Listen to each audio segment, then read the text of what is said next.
Whatever. It's I'm all right. gonna We wash are my live. dishes, so I'm muting Yeah. myself so it doesn't be too noisy. Okay. So if you need a comment, then unmute. I would leave it on even anyway. It's so good. We are live. L'chaim, l'chaim.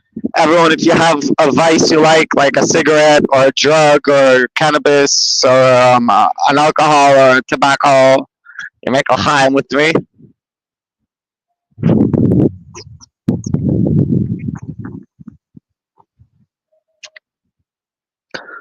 Yeah, we're here to say that if you don't have a lighter on you, life is difficult. I lost my lighter today, about 30 minutes ago. It's never fun losing your lighter. Yeah, Especially that's when why you they have invented. cigarettes but no lighter. I mean, That's what I'm holding. Ish ice? No, thank you. No smoke. The other dude on there smoking.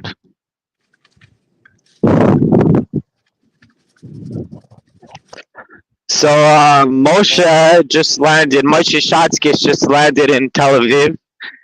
He told me what? that. Yes, he told Really? me that. Yeah, he said he had problems with the lady who works on the flight, at the flight attendant. She said the cops are waiting for him at the gate. I don't know if they really do it. Ish guys, hey nice.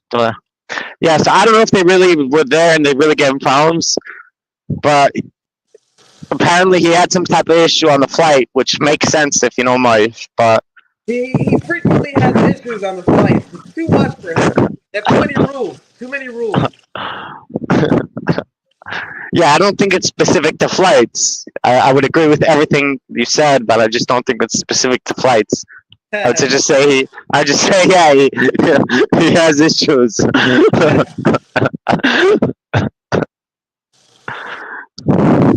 Correct. I agree with that analysis. But anyhow, wow, that's his favorite place to be in the Holy Land. So I'm very happy for him that he made it back. And there was at one point that he wouldn't have been able to come back, due to dark forces. But now God has cleared the path. Yeah, some big conspiracies, involving like the highest order of power, like the most Exactly. powerful like Jewish people around against Moshe Shatskis, and like Dark powers. Dark yeah. powers. אבל יש לך אש, תודה.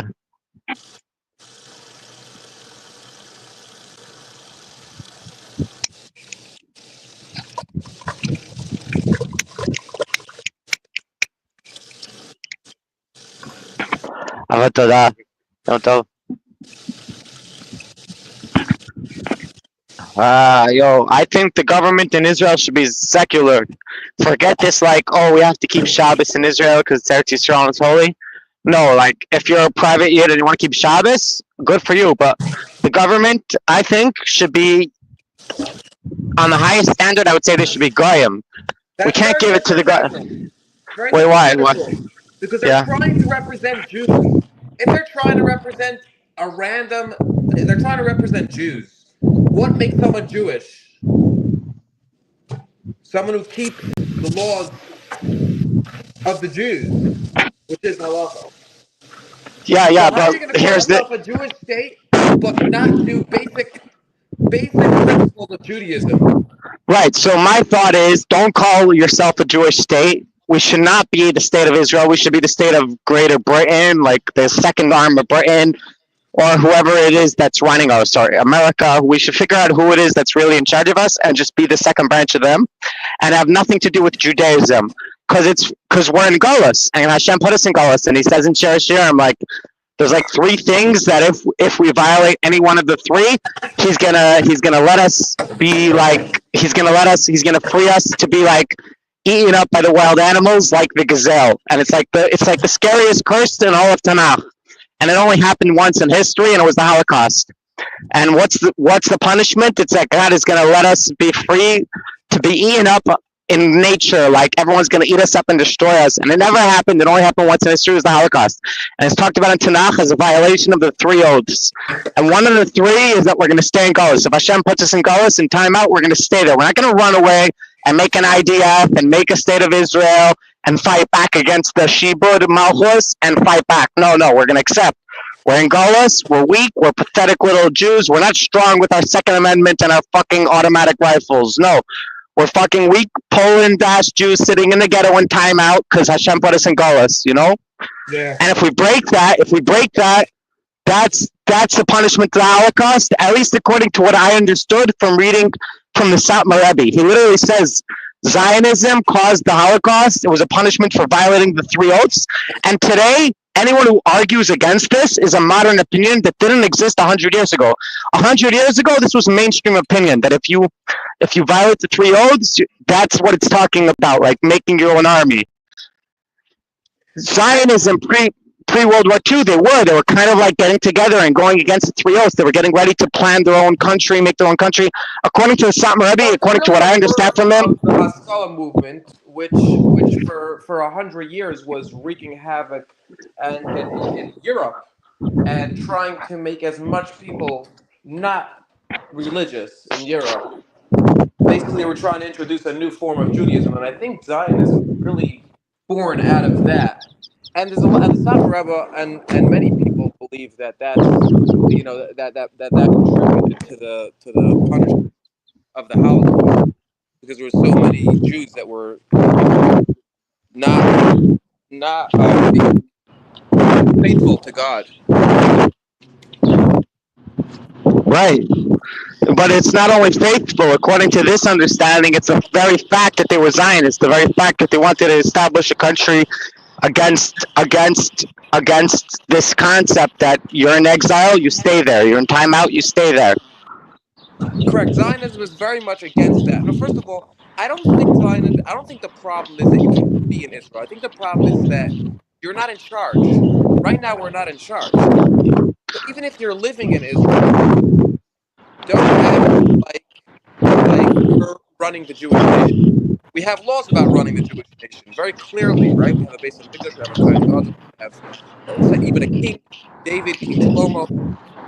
But if you're going to run a Jewish state when Jews are in exile,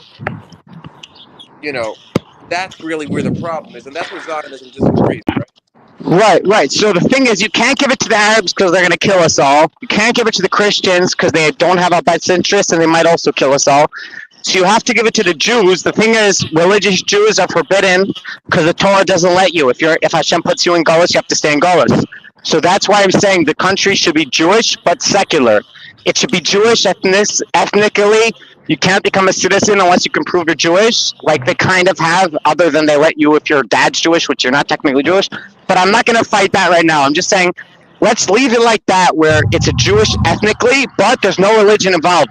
Right now, if the rabbinate decides that they don't like you, they can lock you in Israel. I say the state of Israel and the rabbinate should disconnect and have a divorce, make gittin.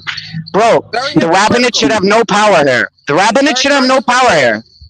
They're at one when you turn in one direction, they're completely secular, and then in the other direction, they try to enforce rabbinic laws through the Rabbanut, like saying, using their secular powers, which don't align with rabbinic law at all. So it's very hypocritical. I agree with you. Yeah. If we're going to go rabbinic, then you need to build a third temple. Meaning, if you believe in the whole Judaism and you're going to build your country off of Judaism, fine, then build a temple like the Torah says to. You know what I mean? And I find that problematic. I don't think we're allowed to build a third temple. I think we're in Golis. We have to stay there until God so chooses. My answer to all this, by the way, is that God is using the Chilayim. The Chilayim are going to build a temple. They might use the Goyim. It might be like the Freemasons. We don't know who's going to build a temple, but they might do it. And that's what it means, like falling out of heaven. What does it mean, falling out of heaven? It means that a Torah Jew, I'm not allowed to build a temple, bro, because I'm in Golis, and Hashem said the Shalish Shavuos, I have to stay in Golis. I'm not allowed to build a temple. But if these Goyim or these Erev Rav Jews or these like Kabbalah Center Jews, like whatever, they build a third temple, dude, that's what it means, falling out of heaven. They're going to build a temple for us. We're not going to do it. They're going to do it for us. But that means that I'm not involved, bro. I'm not paying taxes to the IDF, and I'm not in the IDF. I'm not like involved. You know what I mean? I let Yeah. them do everything, and I'm not involved. So there is a big problem now with yeshivas in Eretz Yisrael because they're a little bit hypocritical. You know, the Brisker Rav and the Satmar Rebbe have stated years ago, from the very beginning, that they're not going to be accepting money from the Israeli government. Basically, they're not going to really recognize the Israeli government, and therefore, it's not hypocritical for them to say that their students shouldn't contribute to the military because they're saying we don't recognize it. We don't take money. But most of the Fine, but Jews they still did not listen to the advice of our greatest leader, and instead decided to take from the government, and now they're completely reliant on the government, but yet they don't want to join the military. That's a hypocritical right. stance. Fine. So I want to tell you twice. First of all, I want to tell you if there's still Jews living today. I witnessed them that they don't take a penny from the government. On Purim, I was at a certain person's house. There was a sign on the door. If you take money from the government, you're not allowed to come collecting here. So there still is a certain stream. Maybe it's a minority. Yeah, but they still exist. They still exist. Many Those of that them, yes. right. And those that do, that's the second thing I want to tell you. The second of all is those that do, bro, that's shaycha, that's bribery. If someone that gives you a compliment or like, I don't know if it's a compliment, but even not money, you're not allowed to be the judge in the case. If you were bribed by this person, if you got some kind of benefit from this person, you can't judge the case because your brain already is not, you're already impartial. It's the same thing here, bro. These guys are getting free money from the government. You want to tell me it's not right? It's not okay? How could you not take the money? How could you take the money from the government and then on the other side not be involved? So I would say, yeah, bro. I agree. It's not correct, but you can blame them, bro. There's money flashing in front of their face. They're taking it. You know. There's two big problems with taking money from the government. And obviously, one of the problems is the military, the draft law that you're trying to evade while taking money from the government. But the second problem, and I think even maybe a bigger problem and a bigger fear of our previous leaders, was that money is not free. When you accept their money, now you're abiding by their rules, and they can start controlling the curriculum. And once you have secular Jews controlling religious Jews' curriculum, then it's completely ruined. Then they can start getting into the education system, and we all know that is how they're trying to convince the masses for the future generations to be more like them, secular. But I think that is also a big problem with schools and yeshivas that are religious taking money from the government and trying to at the same time not teach what they want you to teach. So I mean, you know, there's two big problems over here that yeshivas in Israel really need to, you know, really have because they accept money from the government, and that's why now there's a big, you know, there's a big movement where they're trying to not rely on the Israeli government and they're trying to rely on American Jewry to support them, and I think that's a possible solution, maybe. What do you think? Right.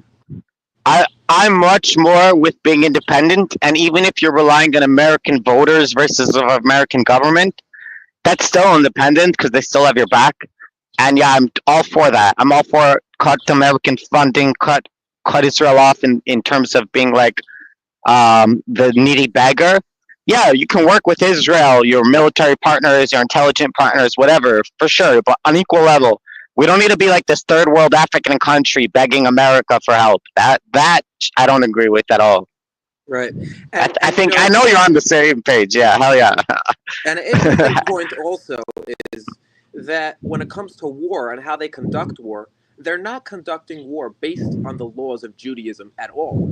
They're not conducting that when they when they drop a bomb. They don't consult, you know, the Jewish law first. Instead, they're basing it only on Western values, on democratic values, on military strategy.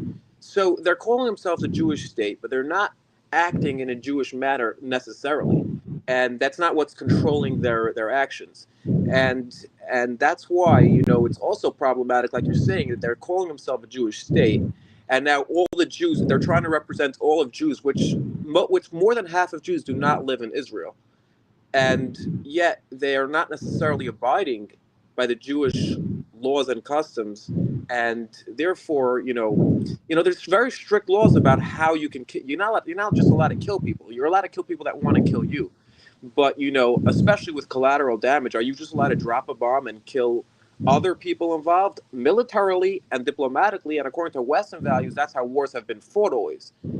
But there's what to ask. There is stories in the Torah of, right, Shimon and Levi killed everybody, right? But they did save the women and children, or did they not? Right. And you could ask also, maybe everyone that they killed were also involved. We don't know who's, I mean, I don't know.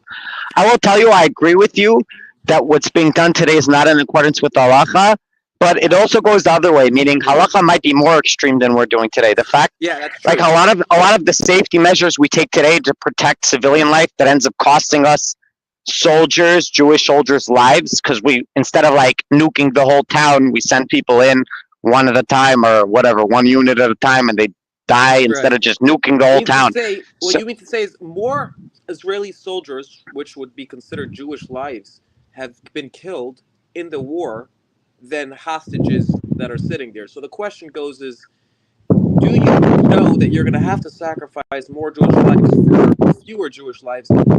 Is that, according to the Jewish law, permittable? And possibly yes, very possibly yes, because one of them is, the hostages, if not saved, are dead. And can they really be taken out diplomatically? We don't have any proof of that. We only know that they can be taken out through military force, which is how they've been getting out so far. So, it really is a complicated question, not an easy question to answer. right, and also like if we want to finish this war, can we just nuke all of Gaza? I'm not even forget the hostages for a minute. Let's say there was no hostages and it was just a war against the terrorists. Can we nuke all of Gaza and also we're gonna kill a lot of civilians? I don't even believe in civilians. I think everyone there is a terrorist. But let's say people that are too young to have free choice. Let's say that they didn't hit puberty yet. They don't have the intellectual capacity to have free choice, You mean and we're most, gonna not kill all. people. You mean most, yeah. No, I don't even believe there's a minority. I think all the videos you see of people in Gaza saying thank you Trump and thank you Bibi for the food. That's it. They're thanking us for the food, but if they could kill us in their sleep, they would. I don't believe there's innocent people there. I really don't. Forget about their age. I'm saying they're innocent because of their age because they don't have free will. But I think the 10-year-old there is just as evil as the 30-year-old and would kill me in my sleep just as quickly. He's not as obligated because he doesn't possess free will. He doesn't have free will until he hits puberty. But I think he's just as evil. I think the kids there are just as evil as the adults. I don't know. I've never been to Gaza, but I'm saying from what I see. And also, I've been around Arabs. I know how Arabs generally think. I know how much they hate Jews and how violent they are. I'm just saying, like, you know. Yeah, you bring up an interesting point. Like, for example, recently they've been making fun of Douglas Murray. I don't know if you've seen his famous Joe Rogan, Dave Smith podcast. But one of the things they made fun of Douglas Murray for defending Israel battles, but he's basically been pressing Dave Smith that he's never been to the region, he's never been to Israel, he's never been to Gaza, but he has so much to say about it. And they said, well, that's not an argument because someone could know something about a place without being there. But I think that this you bring up a great point because I think that actually visiting will actually help frame what's going on because when you fly into Israel, you can clearly see the whole narrative of genocide completely disappears because Israel is not trying to commit a genocide against Arabs. That is obviously ignorant, or against Palestinians. That's ignorant. Once you fly to Israel, you notice that immediately. So that narrative immediately shatters, and I think you're bringing up a good point by saying that you've seen the way the Arabs, a lot of Arabs behave, but at the same time, there's many Arabs that live peacefully in Israel. So I understand what you mean to say is there's a certain ideology that many Arabs, especially in the region of Israel, behold, which is death to Israel, death to America, you know, and it's really a Muslim Brotherhood ideology, that you know and in many Arab countries is banned. Many Arab countries that ideology is banned. The UAE, Yeah, Egypt, yeah, but not in the U.S. exactly. Not yet, not yet, and definitely not in the UK or France. Definitely not. Those countries are even more. Yeah, I think they're just very ignorant. These countries like France and England, and I don't know if they can. I think they're at the point of no return, really, in terms of the future of their country being taken over by Islamic ideology. You know, that's just what it looks like right now. Yeah, they're totally taken over. It's total jihad. This is the definition of jihad. And with Takia or whatever it's called, where you're allowed to be subversive, whatever, and you're allowed to lie to people, you're allowed to break peace treaties. Like, you cannot trust an Arab, honestly, because, or a Muslim, I should say, not Arab. You cannot trust a Muslim. I mean, you could trust them. They say it straight up. They say very. They say very. If you just listen to what they say they're trying to come into England. There's nothing you can do about it. We're taking over. It's going to be Sharia law, the whole England. That's what they say. They say there's nothing you could do. You know, those videos are all over the internet of them saying exactly what they're looking to do. So that's no surprise. You know, what's surprising is how ignorant a lot of Western culture is of the Islamic culture, which we're not as ignorant in that. We could see it straight up. You know what I'm saying, right in front of our eyes. But a lot of Western culture is ignorant. But you know what? In the history books, they weren't ignorant. England has tried for hundreds and hundreds of years to successfully kept out the Islamic invasion, and now there's very weak leadership now in a lot of these countries: France, England, Australia. Very weak leadership, and they're really ruining the fabric of their society. And their countries are going to change, and it ain't going to change back. You know what I'm saying? The Islamic Revolution continues. Yeah, L'chaim, welcome, Ovadia. Yo, Ovadia, if you have anything to say, go ahead, bro. L'chaim. Yeah. Just want to know what this event is all about. I just got invited. Nothing in particular. We were just chit-chatting, but we were talking about, like, just general fraud. I don't know. Nothing too specific. Mm-hmm. Yeah, I'm listening. If there's a topic that involves me, sure. What country are you from? Ovadia. I'm Syrian. Syrian, nice. Holy Syrian Jew right here. What about you guys? I'm Ashkenaz. Yeah, but which country? Polish. I'm in the USA. I'm in New Jersey. Lakewood, New Jersey. Amazing. I've been to the US a couple of times. Even graduated high school from there. Amazing. That's where I grew up, in Lakewood. But Ovadia, aren't you in like some like island or like exotic country? Exotic. Yeah, where are you? You're not in. Where are you? I don't think I can share that stuff for now, at least. You know how it where? is in Jewish. Yeah, where were you last when I spoke to you? How about that? I'm just here to talk about Torah and other stuff. Not here to talk about Okay, cool, fair enough. Fine, yeah. There's no specific topic. We're just chilling. If you want to open the floor with a Torah topic, I think everyone here would give you a good thumbs up. Go ahead. That's great. So, basically, I'm an Arab Karaite, and like I've been living in the Arab world and stuff like that. So that's why that's where the security part comes in. Even though we can deal with other Edom and stuff like that, but if we share that, it can spread around, and that's not proper, especially since we're trying to establish a Jewish community, and we're doing all kinds of kiruv in here. Yeah, what's Karaite again? What's Karaite in Hebrew? Is it Kusim? No. Karaim? It's not the Kusim. It's the Kusim? No. So yeah, that's our main concern. Okay. What's a Karaite? You don't believe in the rabbis like the Gemara or what? So there are a lot of misconceptions like Karaites. It's not. I mean, every community has different standards. So if you talk about the Egyptians, they may have rabbinized a bit, whilst other Karaites may be completely distant from that. like some communities will just go by the Tanakh and have a lot of issues with the oral Torah and the Gemara, the Kabbalah, you know. But Yeah. our community doesn't necessarily like follow that. So we don't necessarily have an issue with the Talmud or the Mishnah or any other text for Jewish text for that matter. But if we see that if we see a similarity with the Tanakh and if we see that it complements it, then we have no issue taking from that. But if it goes against the Tanakh, then we just reserve the right to not include it. So it's not necessarily an issue with oral Torah or the Talmud. It's just an issue of like, does this principle apply to the Tanakh? Does it add to it in a meaningful way, or not? And we can use archaeological tools. We can use other methods of halakha.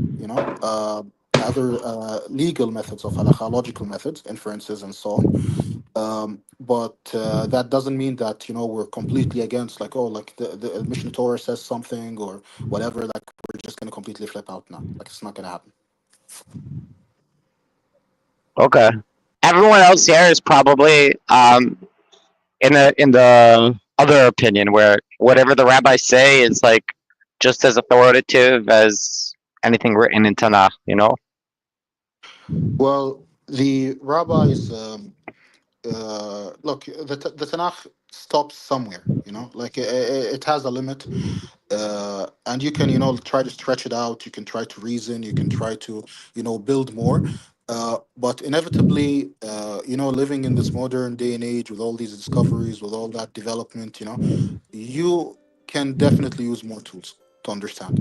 You know, but the way that you have it in the Gemara and the Halakha is that there's this thing about consensus. So if you had like a prior ruling, sometimes you just get bound by it, right? Whilst for us, as neo-Karaites to be specific, we can use archaeological means, we can use all kinds of tools, all kinds of methods, all kinds of modern understandings to reach a certain point.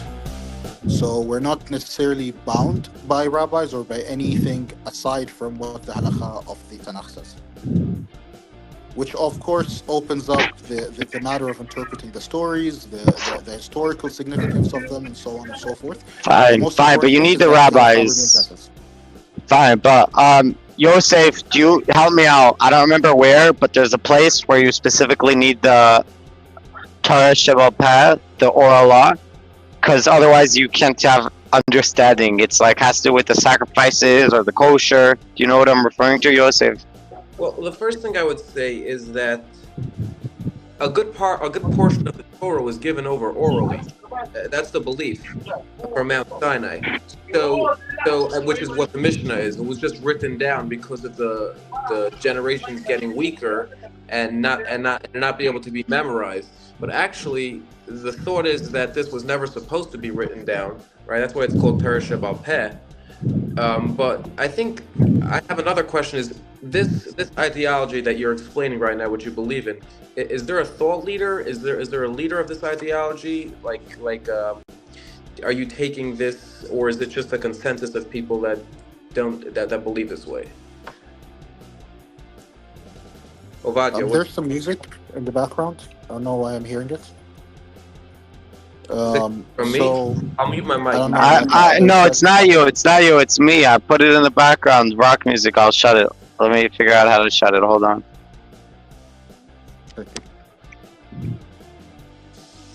Yeah, I put it back on music. Ah, here we go. Here we go. It's off now. all right. Thanks. So I don't. Here's the thing about Karaites, right? Every person is kind of like a leader in and of themselves, so far as they go by reason. You know. So assuming that you will understand the Tanakh and the Pshat, like the plain sense, and you can form your mind, you can take on, an opinion that doesn't compromise it. Like for example, there are many different opinions on what God is, right? But you can't say to me, for example, that there are two gods. That won't be right. Yeah. Same thing with like halakha. Like there's some certain issues that we can have a dispute on, but each person is independent and they have their own mind, so they can, maybe be influenced by a hacham, a rabbi, right? But they don't necessarily have to go by what the hacham says. So the role of a hacham in Karaite circles is different from a rabbi. Like your personal rabbi, for example, if you're rabbinic, like you're more likely to take this person as an authority and go by what they say. And for example, if you're Sfaradi or you're Ashkenazi, like you have this legal authority or this you can say this type of standard. Whilst if you're Karaite, the Hacham becomes more of an advisor to you. It becomes more of like a complementary thing, and he can just point out to you like, hey, look, you're straying too far here. That maybe that's a bit off the derech. So that's basically what the Hacham does. Now, when it comes to me personally, my Hacham is Melech Ben Yaakov of the World Alliance of Qaraim. So I find myself very influenced by what his halachic opinions are. Um, but yeah, like we can also disagree as well. So it's not necessarily like him being a leader, other than the organizational sense. I never heard Whilst of I him. have my own I community. would like to know more about this Chacham. I never heard of him. So the World Alliance of Qara'im is, you can say it's basically to me at least, it's like the leading new Karaite movement, and we're distinguished from say the Egyptian Karaites, the ones that you have in Israel, since the Egyptians, the Crimeans, the Turkish Karaites, like they're more of like a certain Karaite tradition. you know whilst we as new Karaites often come from a rabbinic background into Karaism, and we don't necessarily have like that continuity of our ancestors being Karaites and passing on to us some customs, some minhagim, like we don't necessarily have that. So the neo Karaite approach is distinguished by its over, you can say sometimes, like strict reliance, sometimes even like it really bases itself on the Tanakh in and of itself, in the first place, before the additions come in, and the customs thing doesn't really exist, to be honest. It varies from community to community. Yeah. Ovadia, so I hear what you're saying. The problem that I have with what you're describing is that the people who study the Torah the most over the last, let's say, 2,000 years or even 1,000 years, those who study the Torah the most, who put in the most time, greatest rabbis, the greatest leaders of Judaism, don't agree with this. I don't think so. From what I studied, they definitely do not agree with this, and they believe that the word of the rabbis of our previous generations are like the Torah itself, and and to say that the rabbi is just for advisory is pretty contradictory, because we're trying to live our lives the way God wants us to the T, right? The way Hashem wants us to the T, and you can't. There's not a opinion about that. That has to be more or less come from God, right? God tells us how to live, right? The Torah is really an instruction booklet, right? So if you're gonna interpret the instruction booklet the way you see fit, how are you gonna get it accurate? I mean, we have thousands of years, literally, of even written um, explanations and details about how to learn the Torah. So, I mean, how can we just shirk that all and say, well, my opinion now in 2025 is modern and more accurate? That's like really what I don't understand about what you're describing. Sure, of course. But first of all, even though I may say what I have on this point that you just said, let me first say this very important thing. There is no such thing, even from my position, even regarding you and yours, that there is something called right or wrong in the matter of like applying a religion if you are like a believer, you know? You have all kinds of sects, you have all kinds of understandings, you have 70 faces of Torah, you have the full spectrum. Okay, but I can't, for example, go to, let's say, a Catholic or any person and any other religion, any other sect, and tell them, hey guys, you're wrong, I'm right, it's understood this way or that way, because people take things and then they move on, right? And they can establish their own thing, and we can't be authorities on everyone.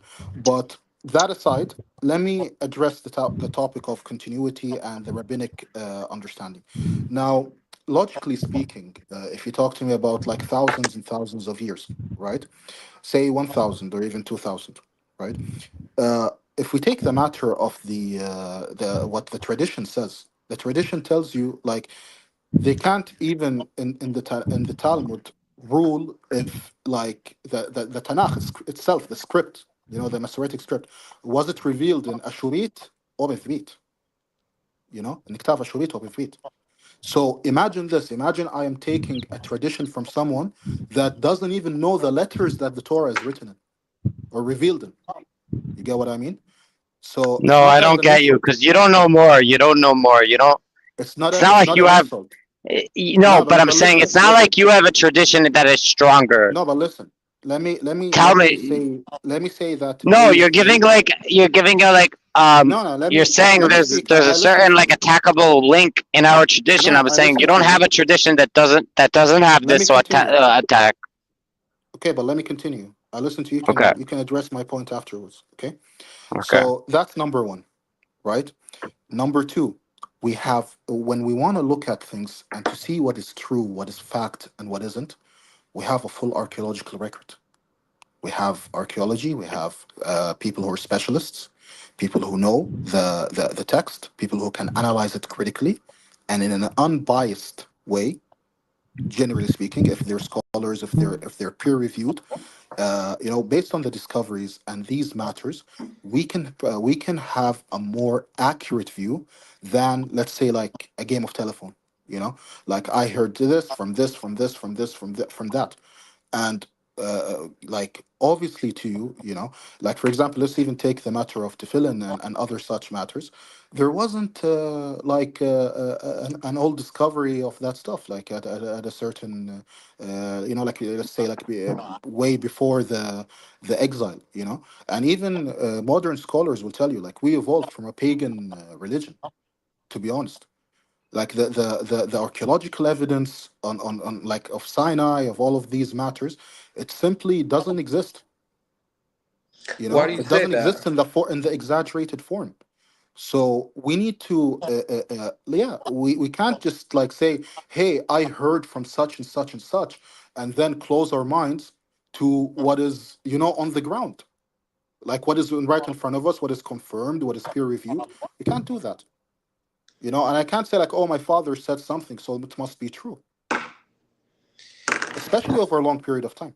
Not having archaeological proof of tefillin, for example, is definitely not proof. First of all, tefillin's made out of all natural materials, right? It's made out of cow and cow and cow and cow. That's what it's made out of, right? The cloth and the bottom are made out of leather and hide, right? So I mean, the fact that it doesn't last 1,000 years is not really a thing. But in general, where do you see that archaeological findings don't align with everything that it says in the Torah? I would say the opposite, that it does align with it. I mean, for sure, 2,000 years we have, right? We daven at the Kotel, right? You do believe that that is part of Temple Mount, right? So, at what point in the history, or where do you find archaeologically that it doesn't align with the Torah and all the rabbis and leaders and svarim that we have and Perushim till now? Where do you find that? Akhi, let's just step back a bit. You're talking to me about organic materials and stuff like that. You're Akhi, we saying have we didn't even find tefillin papers. from We 2,000 years ago. we I mean, have papers. We have papers from the time of the Egyptians. Akhi. We have like clay tablets. We have all kinds of stuff. We have all kinds of like perishable materials, food, even honey, even like we have all of that footprint. Like to be you even to have the just be scrolls, the deep sea intellectually. scrolls. Yeah, but we have to be intellectually straightforward. Like you're telling me, for example, a nation at Sinai, like they should have worn to fill in whatever and all of that stuff, and we don't even find it. like in such a dry area. We can't even, like see like throughout the hundreds of 3,500 years. years? What do No, you no, have from seriously. we we 3,500 years ago?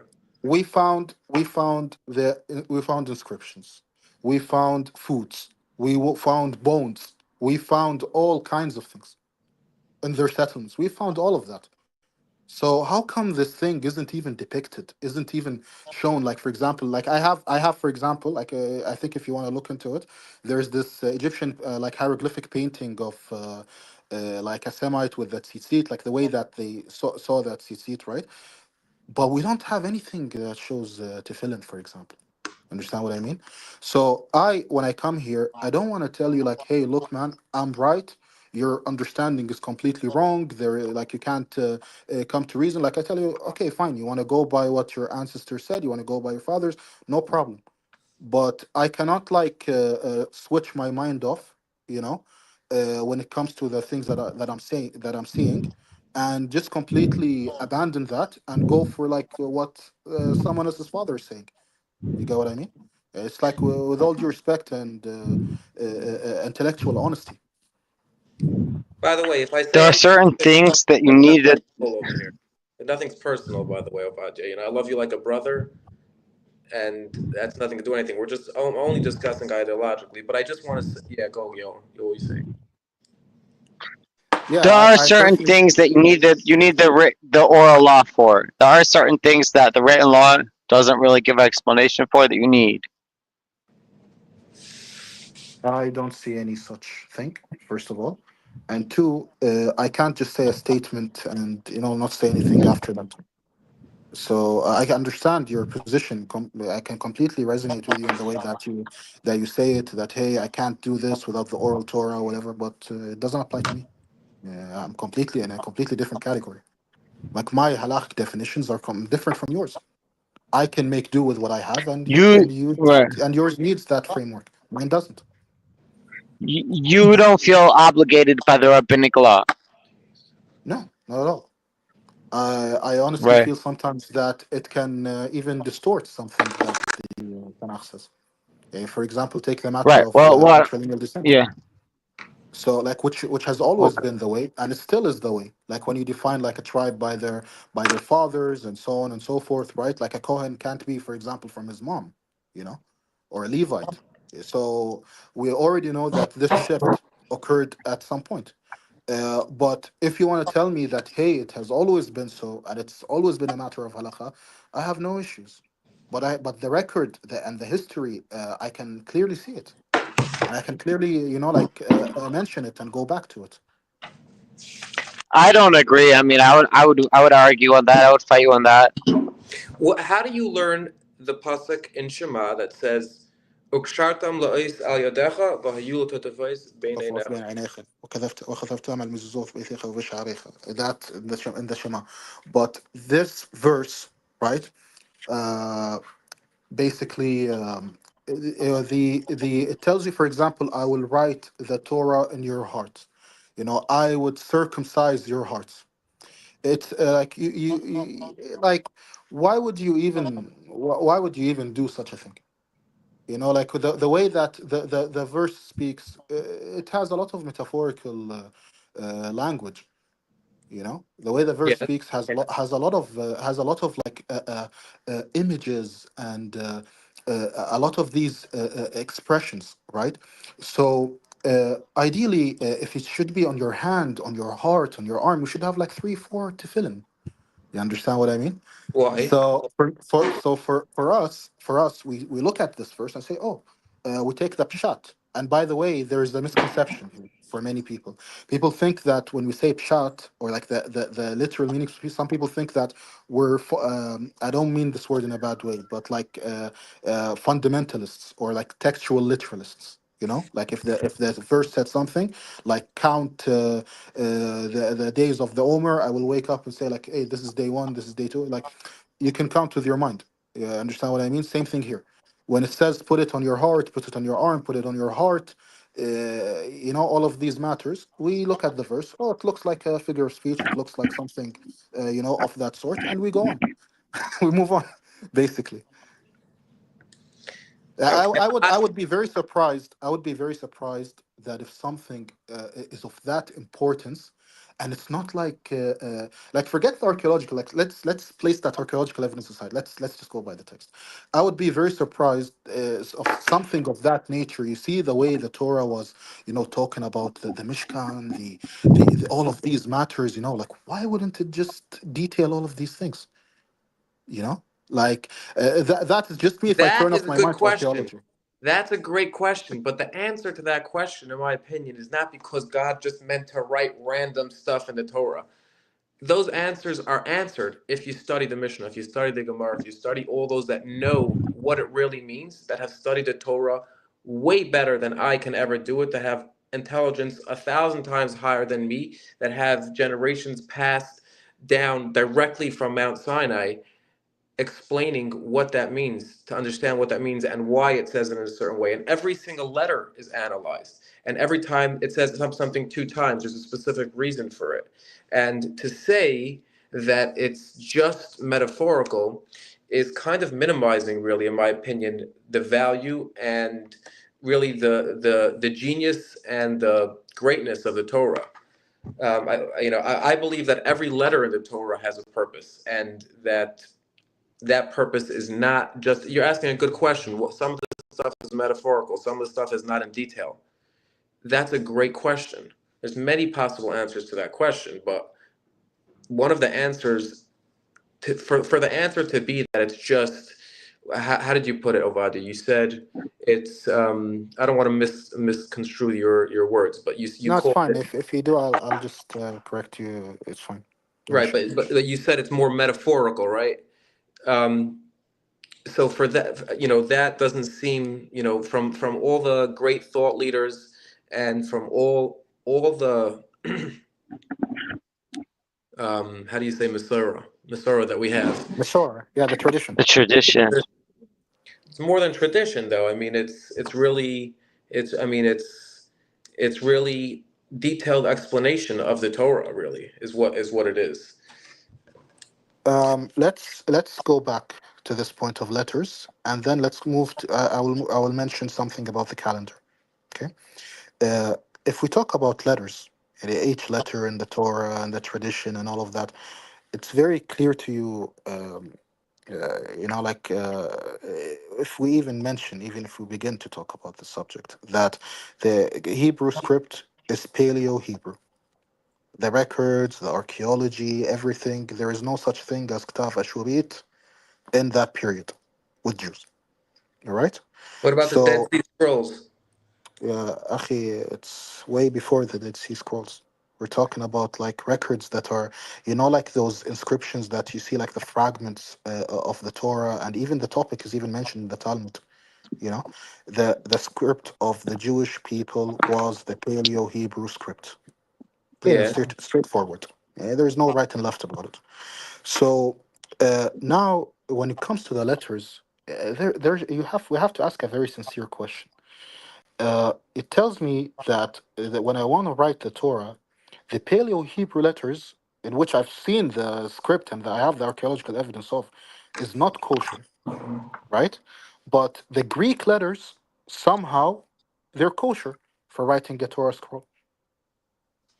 Yeah, how does that make sense? What does that have You to do with understand? You anything? understand? Wait. You So you understand what have I you mean? have a question on the No, no, I Like don't. You that's have a just letters. question on a specific rule, and so what? There's a specific rule that you lack understanding in, and so what? No, like That's your big since when question on was the Judaism. Torah kosher in in Aramaic script?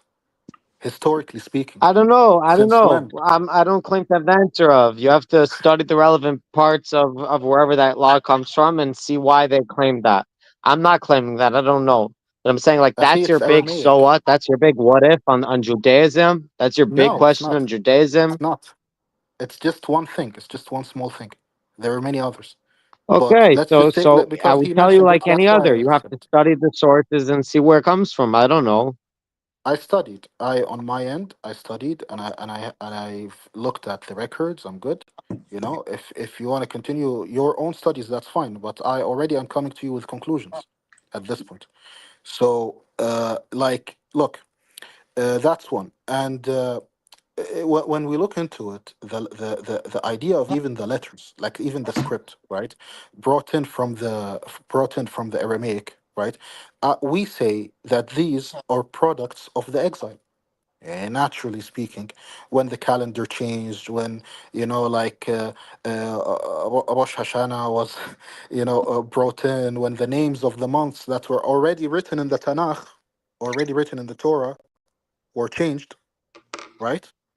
Like you have it clear from the text, but you're telling me that hey, I had this tradition. Since when was our tradition Babylonian or Aramaic or any of these things? You get me? Even if the text says so, you would go by by a different standard. You understand what I mean? So No, no, that to no, me, no, no. do you follow that? Do you follow the orderings of the months according to the Tanakh? Yes. We have names that are pagan names, and that's talked about why and the reason for and what. But yeah, I agree with you. The names are not specifically Jewish or Not Hebrew; all they're of them. pagan Some of them. names.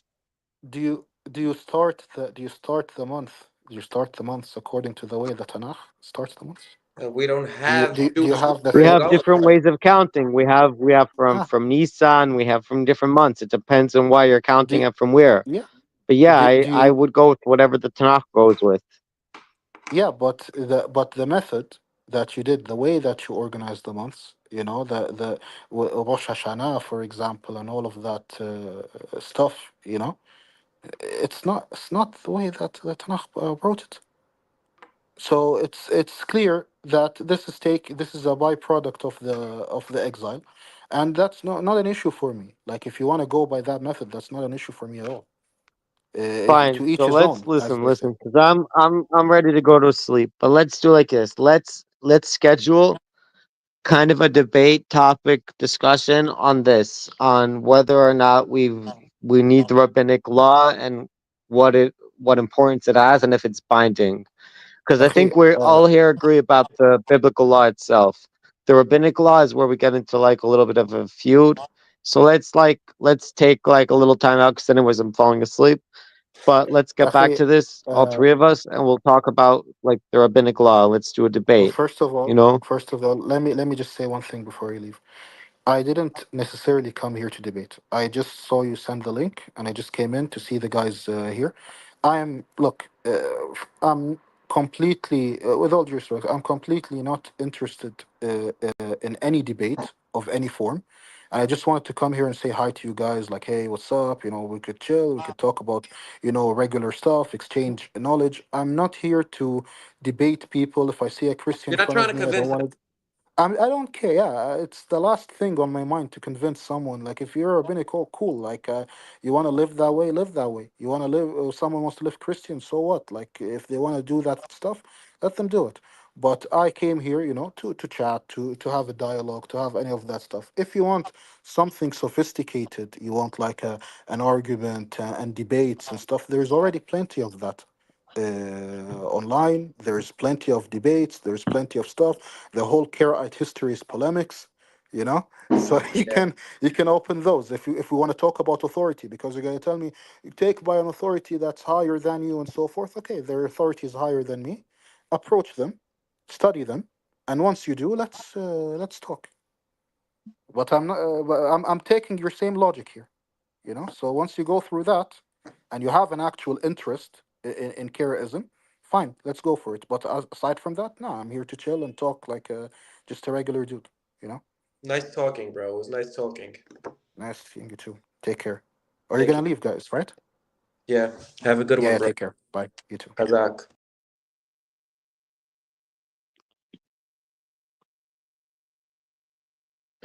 all right, good Shabbos, good Shabbos. Thanks everyone for joining. L'chaim. Hit me up in the chats. Ew.